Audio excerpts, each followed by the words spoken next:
जय जगन्नाथ। समस्त दर्शक बंधु मानक मोर नमस्कार। आज एक नुआ वीडियो सहित आपण पाखरे आम आसीछु। चलतु जानिबा आज विषय वस्तु क्यों स्थान रे थिले क्यों कर्म रे थिले नमस्कार करिबा अनुचित ताहा विषय आज जानिबा।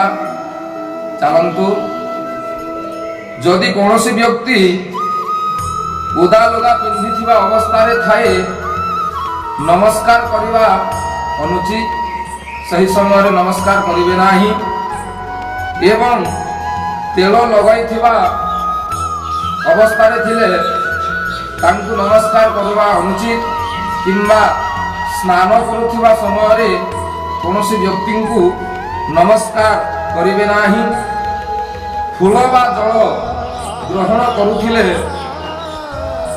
किंबा हाथ रे थिले कौनसी व्यक्ति नमस्कार करिवे नाही एवं जल रे थिले नमस्कार करिवे नाही। करिले आपणकर पुण्य नष्ट हुए, उभयंकर पुण्य नष्ट हुए बोली वेद रे उल्लेख अछि।